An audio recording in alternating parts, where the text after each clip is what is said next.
ሰላም ሰላም ሰላም ውድና የተከበራችሁ ተመልካቾቻችን እንደምን አላችሁ? እግዚአብሔር ይመስገን ዛሬ በጣም ደህና ነን።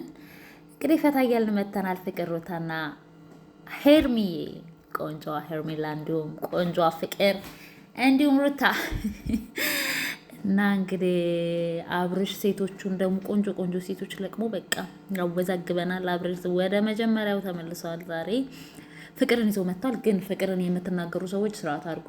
ፍቅር ምንም አላጠፋችም። ሰውየው የመረጠውን የመኖር መብት አለው። በእርግጥ ግን ሩታን ይወዳታል፣ ሲሪየስሊ ይወዳል ነበር። ግን ሩታ በራሷ ጥፋት አብርሽን ለማጣት ተገዳለች። ሄርሜላ ግን ታሳዝኗለች እንጂ ፍቅር የለበትም ለሄርሜ። እውነቱን እንነጋገር። ሄርሜ በጣም ነው መወዳት፣ እኔ በጣም ነው ታሳዝነኝ። ግን ለሄርሜ ፍቅር የለውም። ግን እንትን ማለት ታሳዝነዋለች። ስለምታሳዝነው ብቻ ነው አብሯት የነበረው። ፑሽ አድርገው ነው ቀለበት እንዲያደርግላት ያደረገችው። በጣም ኘኘኝ ብላ ነው እና ያን ነገር አልወደደውም። ከእሷ ለማምለጥ ብዙ ጥረቶችን አድርጓል። ሄርሜ የኔ ቆንጆ ተረጃ፣ አንቺ በጣም ቆንጆ ልዕልቱ ልጅ ነሽ። አንቺ ከሱ የተሻለ ይገባሻል ሲጀምር እና የሆነ አንዳንድ ሴቶች ሙጭጭ ስንል ምናምን አይወዱም ወንዶች በቃ እና አንቺን የሚፈልግ አይመስለኝም። ፍቅር ደግሞ የልጅና ፍቅር አለበት ሰውየው።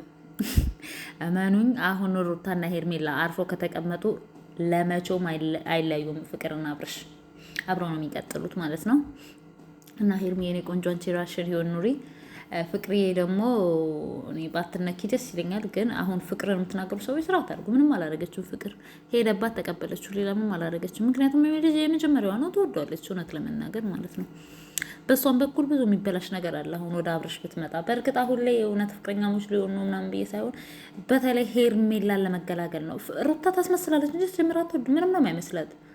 ከሄርሜላ ለመንጠቅ ብቻ ነው። ሄርሜላ ግን በእውነት በእሱ ህይወት ይኖራል ነበር፣ ደስተኛ ትሆን ነበር እና ታሳዝነኛለች። ለማንኛውም የኔ ምልከታ ይሄን ይመስላል። የእናንተ ምልከታ በራሳቸው ሰው ኮሜንት ላይ ያስቀምጡ። አመሰግናለሁ።